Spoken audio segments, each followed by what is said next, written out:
All right, good morning. If you would, please rise as we say the pledge. Commissioner Malt, would you lead us?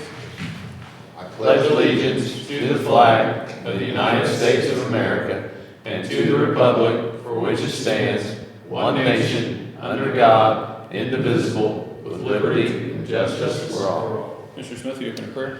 Heavenly Father, we come to you once again. We thank you, Lord, for the opportunity to be here, do the business of the county. We thank you for the place that we live. We thank you for the country that we live in. We've celebrated the 250th birthday this past week, and Lord, we thank you so much for the opportunities and the things that you do for us in this country, the things that sometimes we aren't thankful for. We want to look to you and praise you for giving us those things.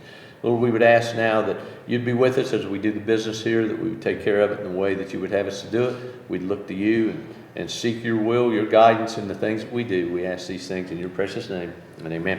Thank you. And welcome, it's July 9th. We'll jump straight into approving the meeting minutes of, can't see, July 2nd. Once we figure out our blind situation here.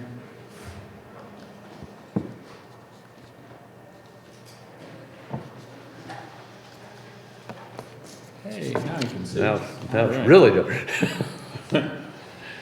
So, meeting minutes of July 2nd. I'll make the motion we approve those minutes. I will second. Mr. Smith? Aye. Mr. Malt? Aye. Mr. Powell? Hi. In the matter of request for appropriation of funds, Any comments or questions on appropriation request? I'll make the motion to approve. I'll second. Mr. Malt? Aye. Mr. Smith? Aye. Mr. Powell? Aye. In the matter of request for appropriation and transfer of funds, Any comments or questions on our transfer request? I make a motion we approve the transfers. I'll second. Mr. Smith? Aye. Mr. Malt? Aye. Mr. Powell? Aye.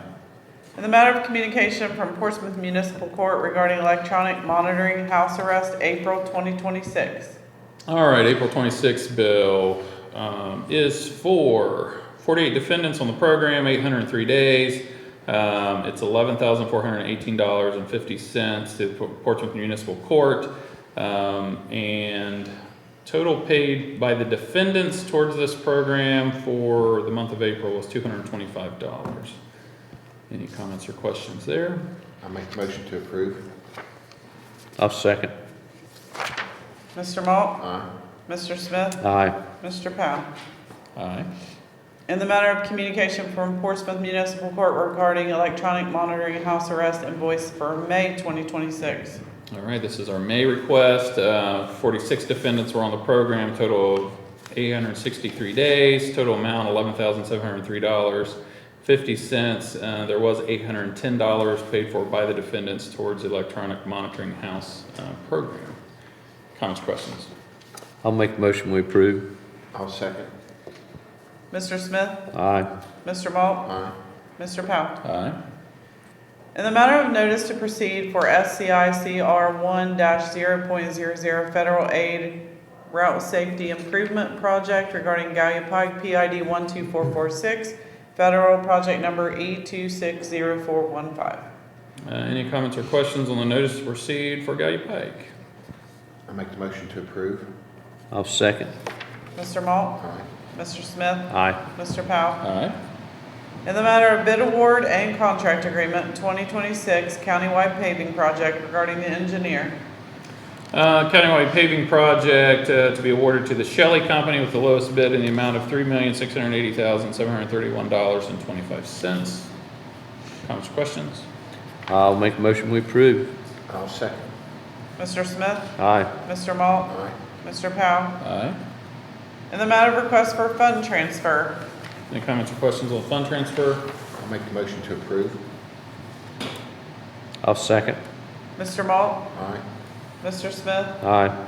Mr. Powell? Aye. In the matter of setting the date for trick or treat. Gentlemen, this is the most important decision we'll make all year. We get more questions about this, more criticism about this, specifically the week of, because heaven forbids there's a football tournament or something that hits on the 31st that we don't even know about yet. But typically our standard here is the first time we get asked the question, when is trick or treat, we just go ahead and set it. This year, Halloween falls on Saturday, October 31st, so the recommendation is to set trick or treat for Saturday, October 31st for the county. Any comments or questions? I guess when the time comes and there's a problem, I'll be the bad guy, but I'll make a motion we approve the date for trick or treat. All right. I'll second. Mr. Smith? Aye. Mr. Malt? Aye. Mr. Powell? Aye. And that'll be 5 to 7, as 5 to usual. 7. All right.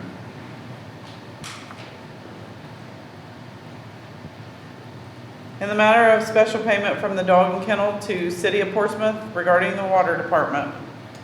This is just a special for $56.96 to pay for the water department. Something we have to move through a little faster than typical process, just to ensure that we stay in time with this bill.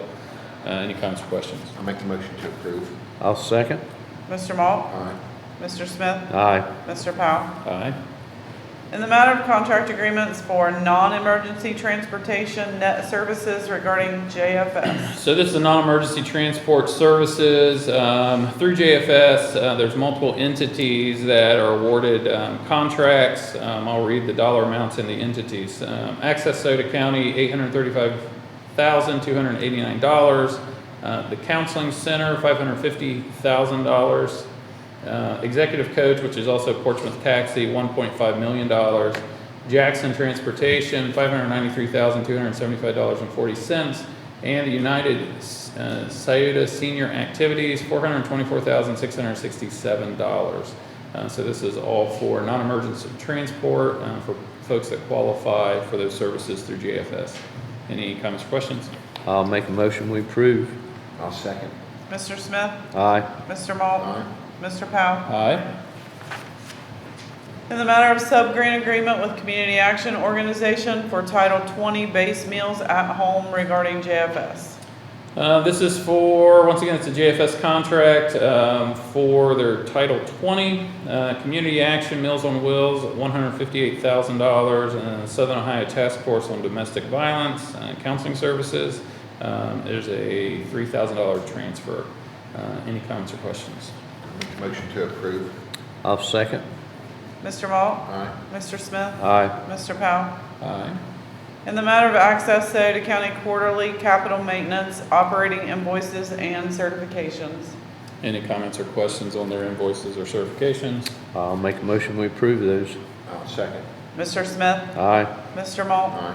Mr. Powell? Aye.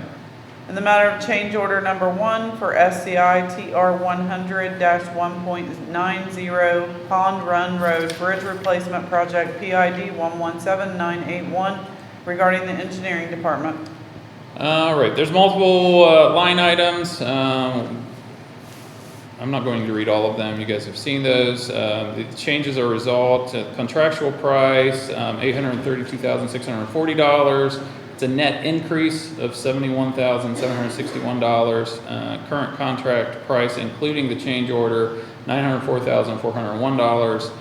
Contract completion date is still August 1st of 26. Does not change the end date, so no days added to the contract. Still to be completed by August 1st of 2026. Any comments or questions? Make the motion to approve. I'll second. Mr. Malt? Aye. Mr. Smith? Aye. Mr. Powell? Aye. In the matter of Access Soda County project through the Ohio Department of Transportation Rural Transit Program regarding SFY 2027. This is funding that Access gets through ODOT. They'll be receiving $362,400 in federal funding and $180,614 in state funding for the ASC Rural Transit Program for fiscal year 2027. Any comments or questions? I'll make a motion we approve those contracts. I'll second. Mr. Smith? Aye. Mr. Malt? Aye. Mr. Powell? Aye. In the matter of support letter for Opportunity Zone 2.0 nominations. So there's a process right now throughout the state of Ohio to nominate opportunity zones. This is the economic development tool. It gets looked at, I believe, every 10 years. And essentially what an opportunity zone is that an investor can take capital gains tax, and instead of being taxed on it by the federal government, they can place that money in an opportunity zone for a certain amount of years, and basically gives them a tax haven, but also incentivizes them to invest in opportunity zones. Currently in the county, I believe we have 2 zones. We are going to be nominating 3 different tracks. I'll list the number of the tracks. They're all online. It's track 3500, track 3100, track 3600, and track 2800. A couple in Portsmouth, one around Menford, and then one around Wheelersburg. That kind of fits into areas that would hopefully spur some development. I don't know that in this county anybody's really ever taken advantage of an opportunity zone, but it is something that is offered through the state of Ohio. So we'll nominate these tracks, and then we'll see what they ultimately end up choosing to designate for us. Any comments or questions? I make the motion to approve. This is the zones that we met with the young men from Marietta College with, and they came down and were really kind of excited about helping us make sure that we nominated those zones and didn't let it slip by, because they felt like there was a lot of opportunity in this area. So appreciate them coming down and putting the effort in that they put in and all that. So with that, I'll second the motion. Mr. Maul? Aye. Mr. Smith? Aye. Mr. Powell? And one thing I should have added, Tiffany Lee Master, our Economic Development Director for Scioto County Development Corporation, is working on this project. So this is a letter of support on the hard work she's putting in. It's one of the first things she's tackling as Economic Development Director. So I appreciate her hard work on this as well. All right, number 17. In the matter of memorandum of understanding and agreement between the Board of Scioto County Commissioners and Scioto Hounds 501c nonprofit. So this is a MOU with Scioto Hounds and the county. Scioto Hounds, if you recall, is the nonprofit group that was stood up to help support the pound through fundraising activities, through going after grants, really anything that they can do to support the operations that are at the pound, the shelter. They are requesting to do some work in the shelter regarding some fans and ventilation. I have a letter here. But with that said, we wanted to make sure that we had an MOU with us and them in terms of how we operate within the same space. So what they're looking to do, specific for this project, this MOU will cover us going forward, looking to install 3 vent fans and 2 to 3 large air movers in the non-climate controlled area of the shelter. So we do have an outside area, but they're wanting to install some fans there to help with temperatures. Especially as we see temperatures rise. So appreciate the hard work they've put in. I know they've already got some vaccines and different donations and things, so they're working hard in collaboration with the shelter, so I appreciate that. Any additional comments or questions?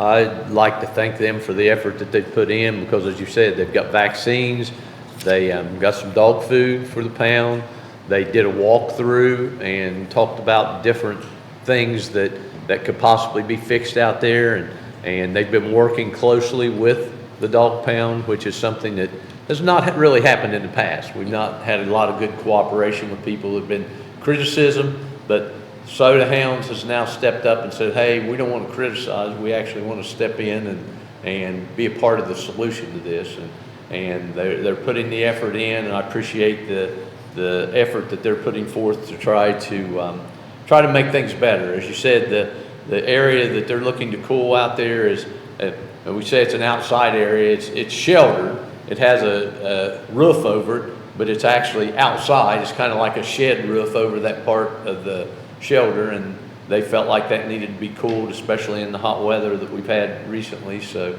I like to say, I want to make sure that we do recognize them for the work that they are putting in and how they've stepped up and tried to do things. So with having said that, I'd make a motion that we approve the MOU.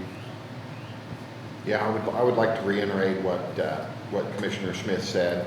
Scioto Hounds is doing a fine job so far, so good, and I will second. Mr. Smith? Aye. Mr. Maul? Aye. Mr. Powell? Aye. Thanks so much. That is the end of our agenda. As you know, well aware, we always open for any questions, items on agenda. Bill Show.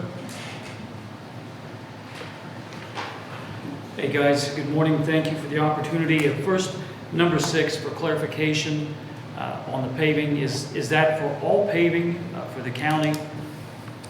Yeah, so that's the bid That's number for 7. all the projects that the engineer has laid out for the coming year. All right. And then I'd like to take a look at number 11. What are the qualifications? That's a great deal of money that's going out. Yep. And I know you said, as long as they qualify, what are qualifications to even be able to apply for that? Yeah, so there's a whole bid process, bid award process that they go through to ensure they hit the standards. We can get the actual qualifications. I will say that of the entities listed, these are all renewals, so it's not a new service. These are the ones that have been providing non-emergency transport services in the county. And then they can reach out through JFS. Somebody need help getting to a doctor's appointment, getting to certain places. So that's what the funding is geared for. So, but we can get you the actual bid document if that helps.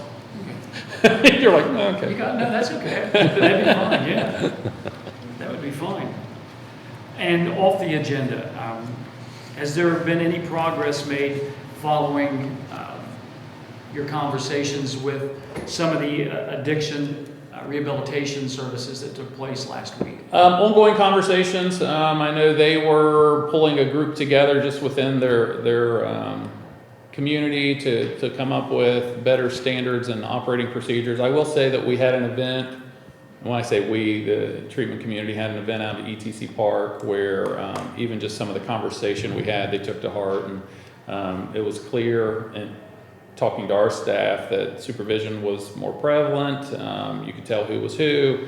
So I appreciate them at least already taking steps, but in terms of something concrete, not yet. Is there a timeline set for anything concrete? No, I know they were meeting, I believe yesterday, but I haven't heard any feedback from that group yet. So we'll be pushing them along here shortly. Okay, and that's it for me. All right, Bill. Thanks so much. Thanks, Bill. Any other questions, items on or off agenda? Oh. Come on up, sir.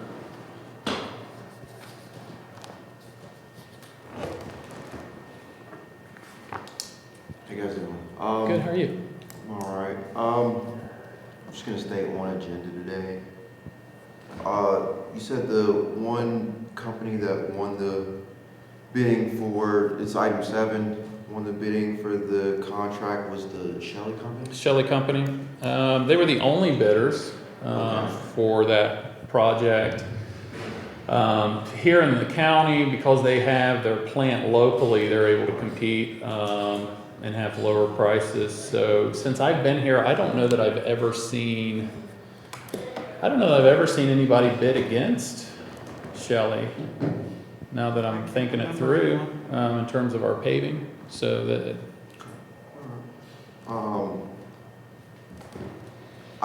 For item number 11. Yep. You mentioned something about a bid document. Is that? Yeah, it goes through a bid process through JFS. We can get a bid document. This is just the renewal contracts for those services. But yeah, we can always get that for you of what that looks like. I think they open that up. Is that yearly or every other year? I think it's yearly. Yeah. Okay. Item 12, the Meals on Wheels. Do they have like a local office here, or are they? So Community Action, they're down by. They do some of the cooking out of the Welcome Center, I believe, but Community Action's down there by Market Street. Their main building's there. Okay, because I'm always looking for volunteer opportunities. For Okay, summer, so awesome. I will go talk to them about that. Let's see here. The item 16, the Zone 2.0 nominations. Yep. I know you said nobody's really taken the opportunity to invest in that, but, like, where can I find, like, the actual zones that are nominated? So right now, I believe it's through Department of Development. Okay.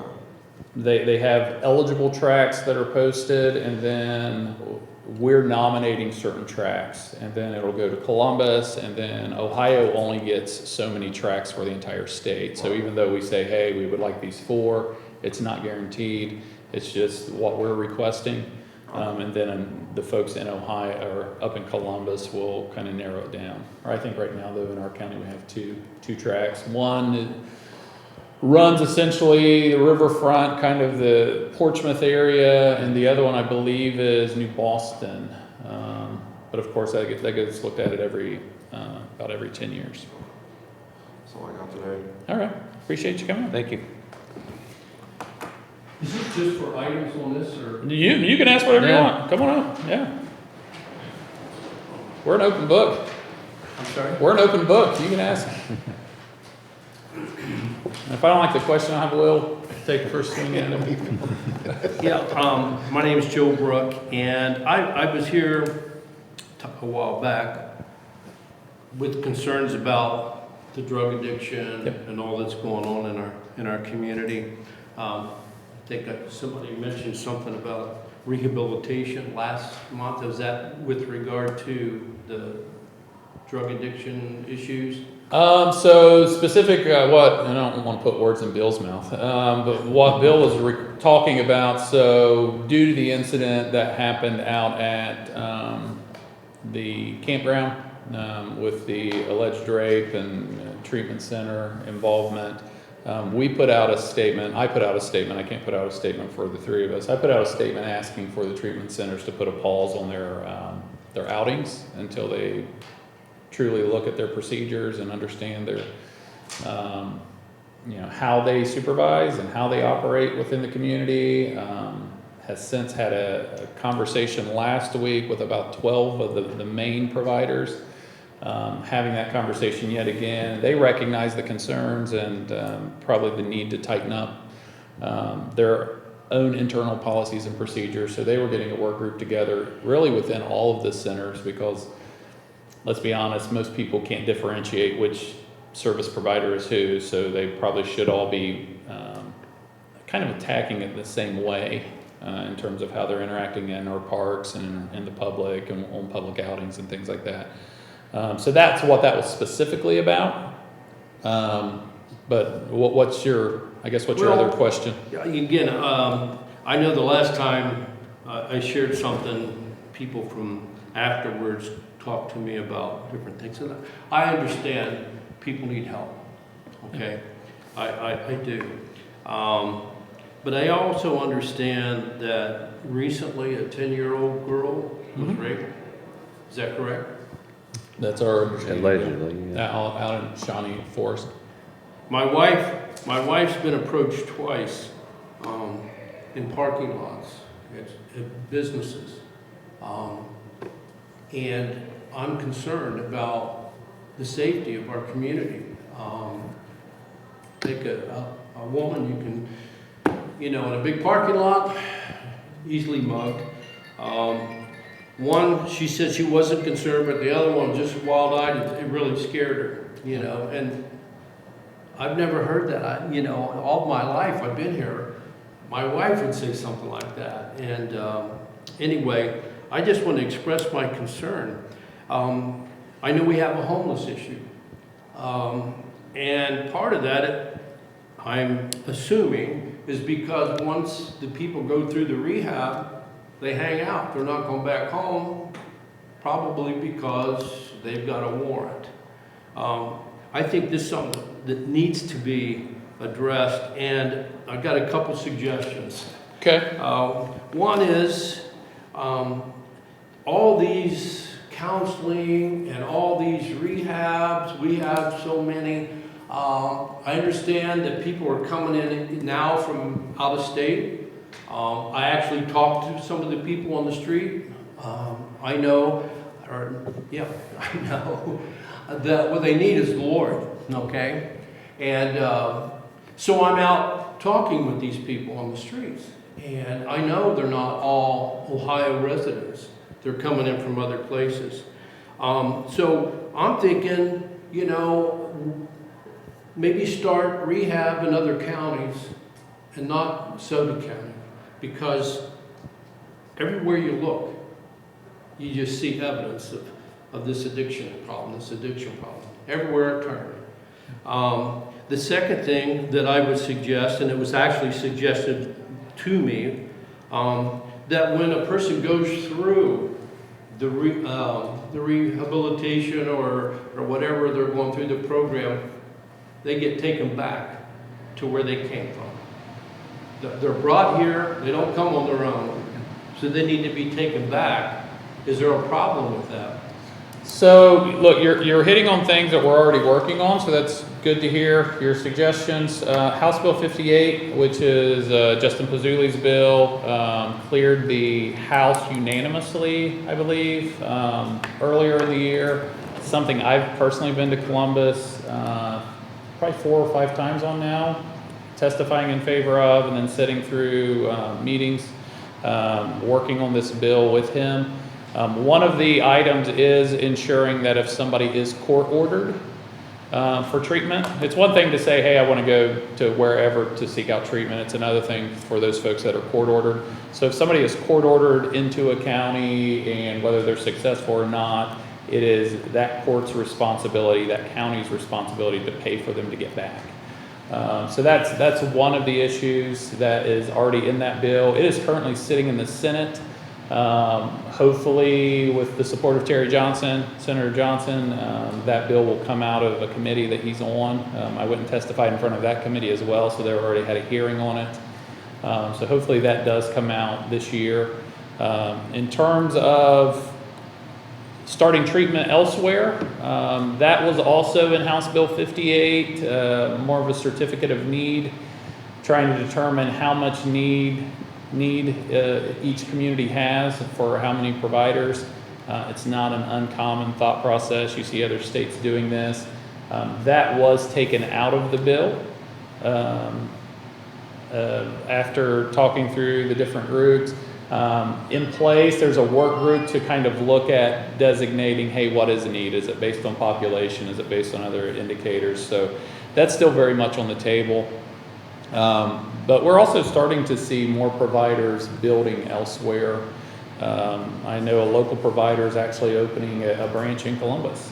So if they've been attracting people from Columbus to here, they'll now have services in Columbus. So we're seeing some of that behavior happen.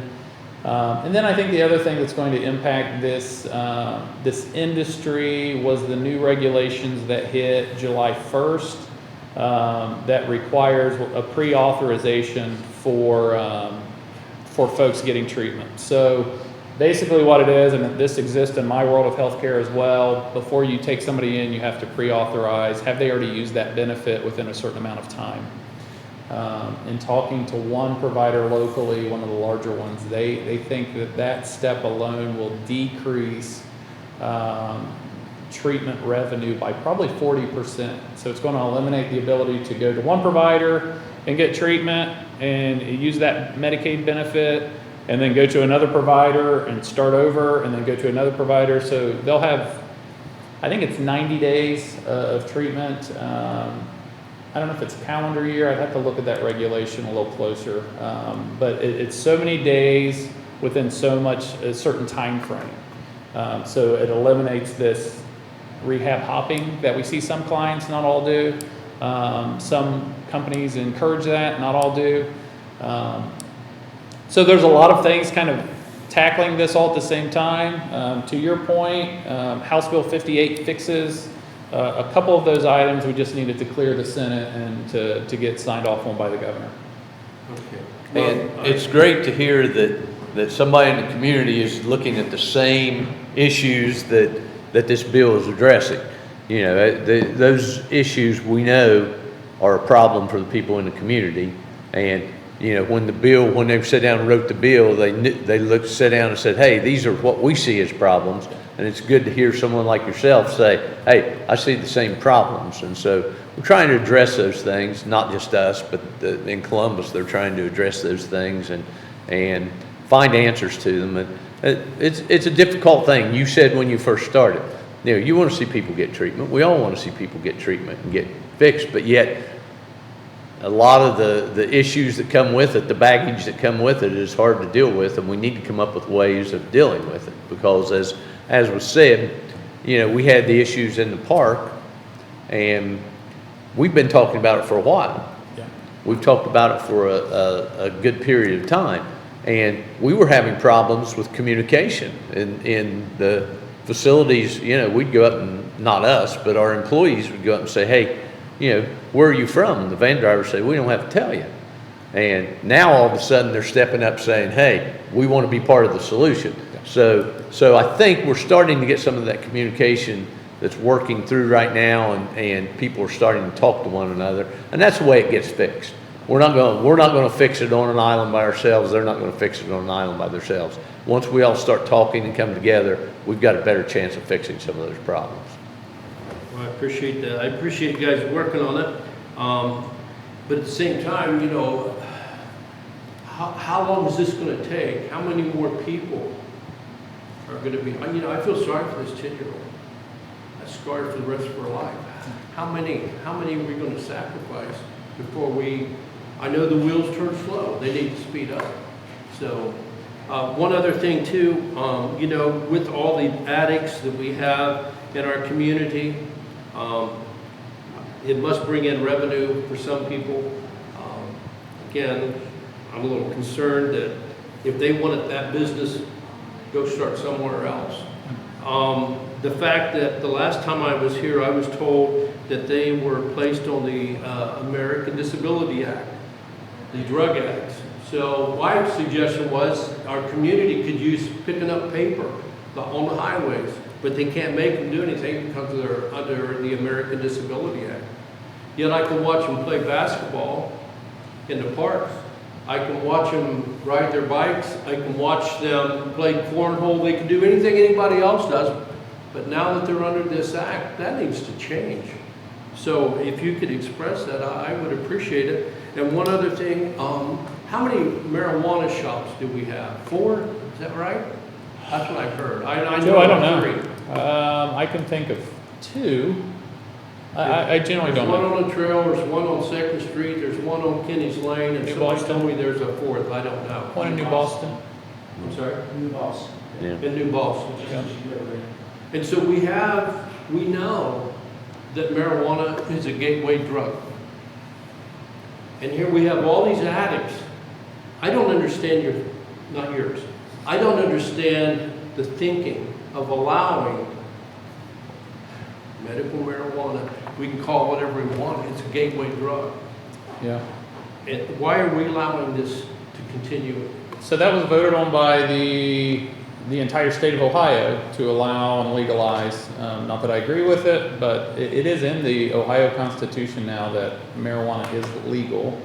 I know that the legislator, there's nothing we can do from this table, but the legislator is and has added some additional guardrails to that, but kind of like they are with alcohol. Once again, alcohol is legal too, and I mean we have drunks I know still. the marijuana today is a lot more powerful than Yeah. it was back in the 60s and 70s. So I think they're working on some of that at the state level. That's nothing that we have power at this desk. We can advocate, of course, but in terms of stopping it, so the city has a little bit of leverage if they would want to add in their zoning certain things. There's no zoning in the county. That's at the trustee level. So if the trustees would want to zone out certain things, they definitely have that ability. To even start zoning in the county, still has to be brought before the voters. Was it Washington or Nile Township? One of the townships tried to do zoning, and it went down. It failed. So, which says, okay, well, you can still do whatever you want in terms of businesses, setting things up, whatever it would be in Washington. township. So if there's certain things, Joe, in your specific township, and you think you can get zoning through to stop whatever it may or may not be, but to even start zoning and to start that process, it has to go before the voters. So that's nothing we control here. We don't do the permitting for any of these things. They're not getting any approvals through the county. That system is not in place, and it's not something that we would do. Okay. Well, I appreciate that. But like I said, I just wanted to bring, what really startled me when I heard about this young girl, and then knowing my wife herself, Agreed. she was scared the second time. Completely agree. I have concern for the safety of our community. And we share that concern. And like I said, I understand people need help, but how we go about it, I think needs to be looked at it. And you said they're addressing it, but I hope things would speed up a little bit because I don't disagree with that. We've been working on House Bill 58 for, gosh, I want to think almost 2 years. And that's the rate that Columbus moves, unfortunately. It'll go to committee and it'll sit there for months, and then, and then maybe they'll come back to session and vote on it. And if they don't, then the process has to start over. well, I appreciate you guys. Thanks so much. Thank you. We have a bid opening at 10. Oh, we have a bid opening? Yes. Are we already late? Hey, I'm gonna have to pause just for a minute. Sorry. I forgot about the bid opening, or I would have cut you off sooner, Joe. Well, we have it advertised at 10. We're 6 minutes behind. So, let me find my paper.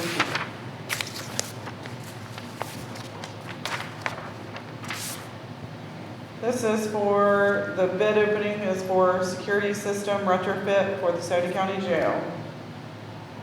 How many bids did we get? One. Okay.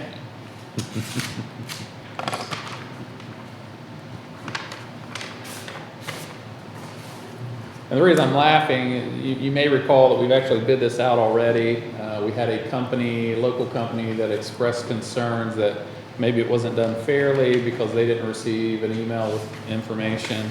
So we rebid it to ensure that everybody had the equal playing field, and still it looks like we have one bidder. Is it the same bidder we had last time? I don't remember. Okay. This is, I'm sorry, this is security automation systems. Yep. Is that the same one? I think the same one. So the price is 217,000 even. Okay. And that is the only bid for the project. Only bid. All right. With that, I will entertain a motion to forward the bid to the sheriff's office for review and recommendation. I'll make that motion. I'll second. Mr. Malt, Aye. Mr. Smith, Aye. Mr. Powell. Hi. That's the end of our bid. Sir, you're more than happy to join the podium. Sorry about that. That's Hey, okay. Ross. My name is Ross Hamilton. I'm from West Portsmouth. Scott knows I come every once in a while. Got to make a show to make his life rough, I guess. I'm going to address something he brought up, which was not why I came over. I came over to ask a few questions about our budget that I've been reading about and hearing about.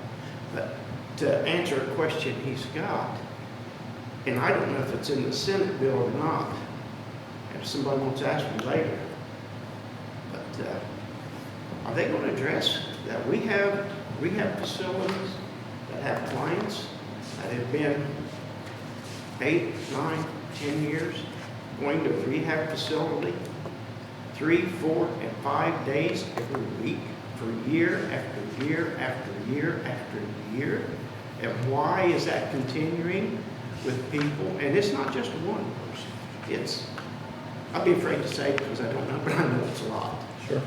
So, Ross, I think part of that will be addressed with the new regulations from the Ohio Department of Medicaid, where they're setting a limit for how much treatment within a certain amount of time. So I think some of that will be addressed specifically for Medicaid dollars. Now, if somebody wants to pay out of pocket for 4 or 5 years, like that's on them. Yep.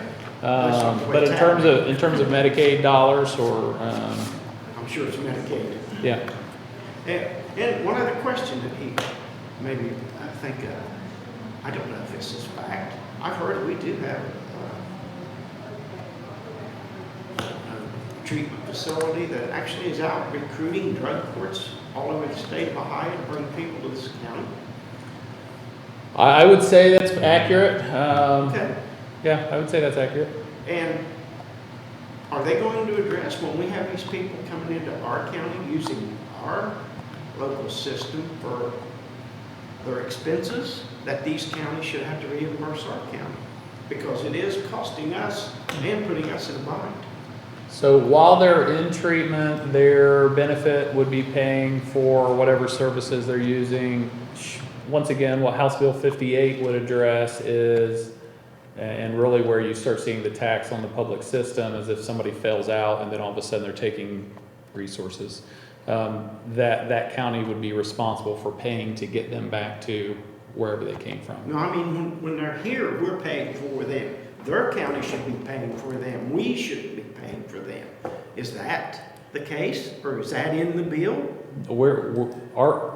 I mean, they'll come down From the here county and budget, we're not paying for anything, just to be clear. So we're not paying for housing for them. We're That not would be paying Medicaid dollars, whether food stamps that or would be anything? that would be state Medicaid dollars, whether Okay. they're here in Scioto County or they're over in Pike County, wherever. That benefit is following them throughout the state. Now, the couple of places that we probably are taxing our system is, we're taxing our system with ambulance services. Because Children's they are, they are having to run to these facilities and pick them up, and in a lot of places, you get outside, especially outside of the city. Yep. We've got volunteer ambulance services that are having to go to these places, pick them up, and a lot of these places are tax exempt. So they're not paying any property taxes, so the local services aren't getting anything. The other place that is taxing our system is one of the things that we've talked about in here that's really hurting our budget is child placement. Because in a lot of these places, they bring their whole family into town, and because it's a family type living situation, and because of neglect or abuse or whatever the situation may be, those children are removed, put into placement, and obviously we've talked about it a number of times, that placement is killing our county budget. And so, yeah, there are places that it is taxing our budget, and it's not that we haven't looked at that, because we've looked at ways to try to make these people whole that we need to take care of. But as you said, the county can't afford to do that. Well, that's why I feel the Senate bill should address this. These counties they're coming from should have to pay for this children's services. They should have to pay for it because they're not a resident here. They was brought here. Yeah. Some of them recruited. So those counties should be paying for that. But anyway, that's not why I come over. I know you guys was talking about the budget. Yep. And I don't know where I got this number. Did I see a 3.8 million possibly deficit that we're facing? Deficit isn't the right word. So what we're dealing with is, now we might have some office holders that say they're being cut. So we have 22 million, maybe 24, I think, by the time the auditor's office gives us the final number to allocate. Right now what we're dealing with is the request from the office holders. So you have 22, 24, current requests are 30. So there's a $6 million to $8 million, if you want to call it a deficit, really it's an over request of the budget. So that's where the deficit would be. The other impact is going to be the children's services bill. I think they probably have a $2.5 million outstanding invoices that they're not sure how they're going to pay. So that's going to have to come out of the general fund, which ultimately impacts that final, $24 million figure, because that's a bill we have to pay. So, you got to start figuring out, okay, where does the money come from? And if it's not coming from anywhere, then where are you cutting? So that's what we've been telling our office holders for a while now. Last year, we offset the general fund by almost $3 million of one-time grant money. once again, it was a one-time grant money, so that money is no longer here with us. So if we offset everybody last year by 3 million, well, then they should have started by trying to cut 3 million initially, instead of asking for an additional 8 million. So, once again, it's a problem, Ross. And the biggest problem in government is the largest line item expenditure is people. It's payroll, it's benefits. So, I mean, we can cut supplies. That's not where the dents happen. It's truly in, okay, how do we do the required amount of, mandated activities with the least amount of people is what we're going to have to start figuring out, and pretty quick. And every office feels like theirs is the most important people in the county. So nobody, okay, no, we'd rather that office cut than our office because we're more important than them. And if you talk to the other office, it's no, we're more important than they are. So it's a difficult thing to deal with. We actually had an office holder ask us to go talk to the other office holders so they cut their budget to ensure that they got more. So we've actually had that request, which is not going to happen. That's crazy. I mean, So, I'm sure you people sat and discussed it, and maybe across the board, each department cut a certain percentage out of their budget. And I know hard decisions have to be made, and, this is your budget. Make it work. Don't come back for more money. And if you got to do what you got to do to balance your budget for the year, if you guys discuss that with. Oh yeah, ongoing. And probably got threats and everything else. Well, look, here's what happens, Ross, and it's happened since I've been here, is you get to October and you have offices saying, hey, we can't make payroll. So either we try to find the money to ensure that people don't go without for 2-3 months, or we look at the office holder and say, lay everybody off because they've mismanaged their budget. Thankfully, the past several years, we have had grant money that we could point and offset. We're telling the office holders that grant money is gone. That one-time funding is gone. The dollar amount we have is the dollar amount we have.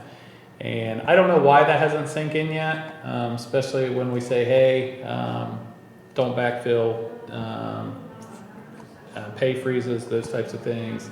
And then we get even larger requests for spending. Well, probably because we've never held. So there's a disconnect there. Well, the fire is there, Yeah, Ross, so they don't listen. well, so it's a game of chicken. I think I said this last week. We're playing a game of chicken, and I think everybody's going to lose.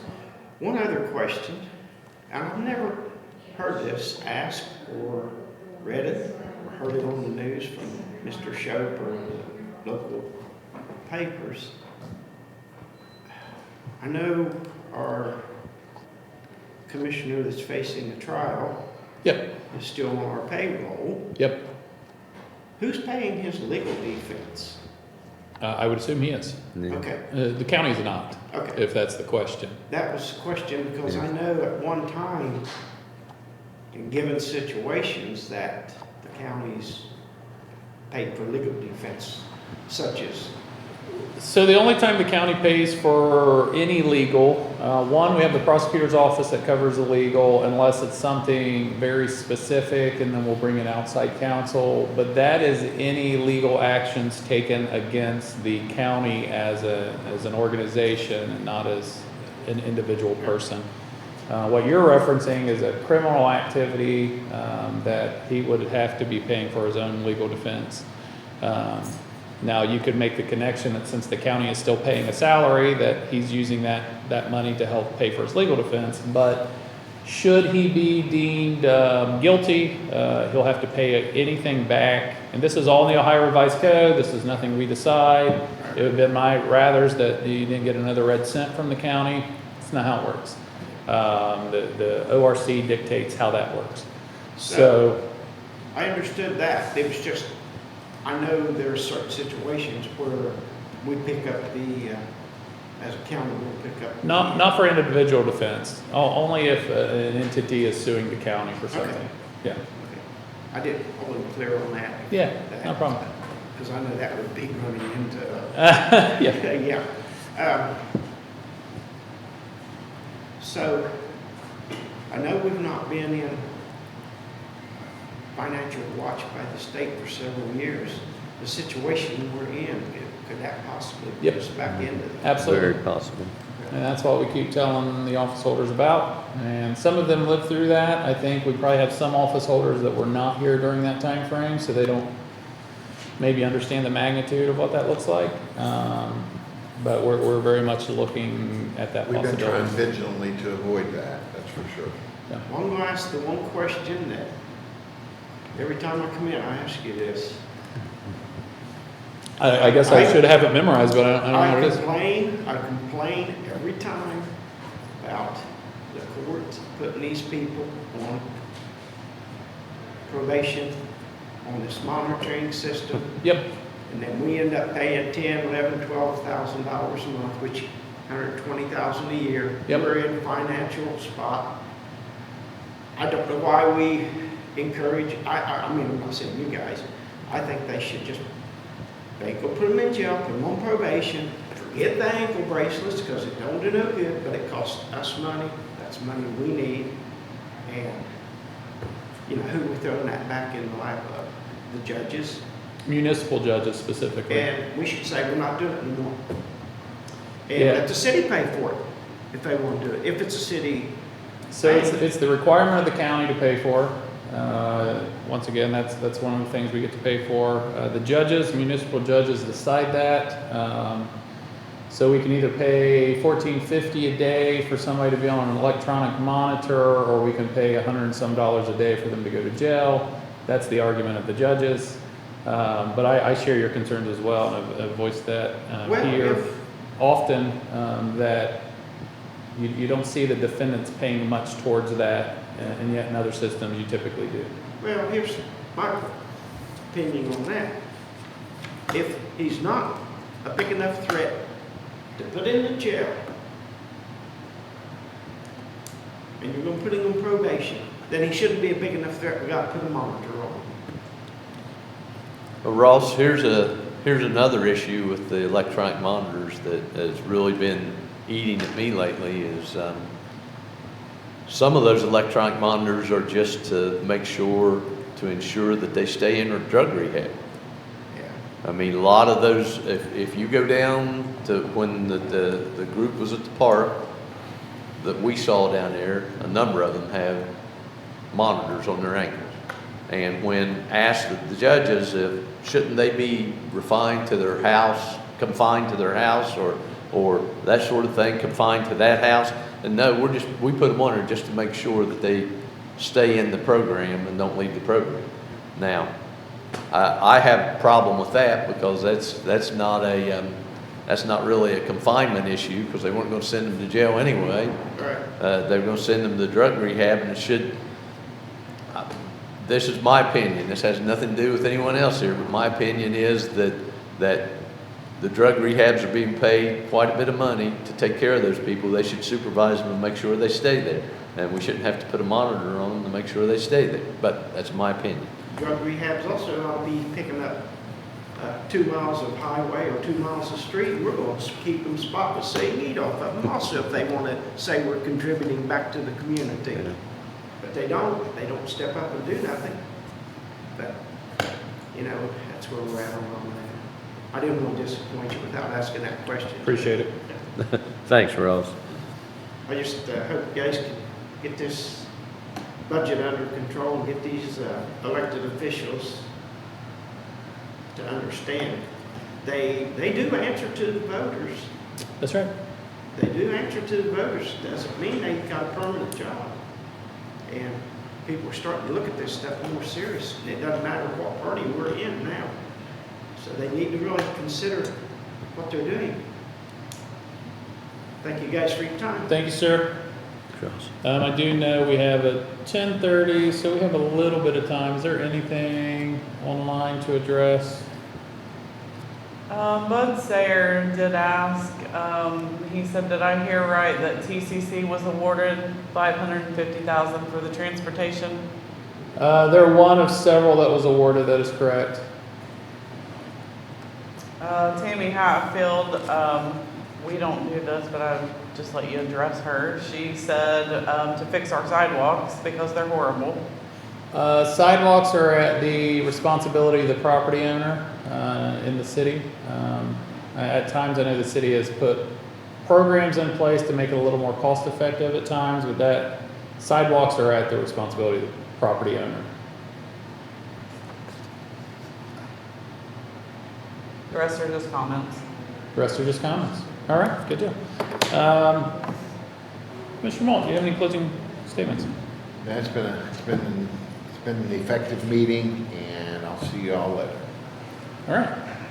I'd just like to say that we just celebrated last week, since our last meeting, the 250th birthday, and there were lots of celebrations that went on, and I'd like to thank all the thank all the people that put all the work in to make sure that the New Boston program, the West Portsmouth program, the Rubyville program, all those that put off fireworks and did a lot of things for celebration. I'd like to recognize those people and thank them for the effort they put in, because that's not something that you just wake up on the 4th of July and say, hey, I think I'm going to go out and set off a bunch of fireworks, and we'll do that. That's something that takes a little bit of time, a little bit of planning, and they put the effort in to make those things happen and to allow people to enjoy that. And I think that it was a great celebration, and people really did enjoy last weekend, and I hope we continue to support and understand that of all the flaws that we have in this country, it's still the best country in the world. And we need to stand up and appreciate that and recognize that. All right. And I'll echo Commissioner Smith. My family and I, we went down to ETC Park for 4th of July. They started planning that about a year out, knowing that it was going to be just the expense and everything with it being America 250. I didn't realize how many people was truly in that space. It's such a big park until we went to leave. It took us an hour to get out of the parking lot. So many people showed up. They did a heck of a job. Fireworks was great. They had music, but there was people all over that park. And at first glance, I was like, hey, there's a crowd here. But then when you went to leave, I was like, no, there was a massive crowd there. So well done, Friends of Portsmouth. They did a heck of a job. Brian Smith always does fantastic with the event. So thank you. And maybe we'll see it back on the riverfront, but honestly, I liked it down at ETC Park. It was a great venue. I don't have anything else, so I'll entertain. We don't have anything else, right? Nope. Entertain a motion to adjourn. I'll make that motion. I'll second. Mr. Smith? Aye. Mr. Malt? Aye. Mr. Powell? Hi. Everybody have a great weekend.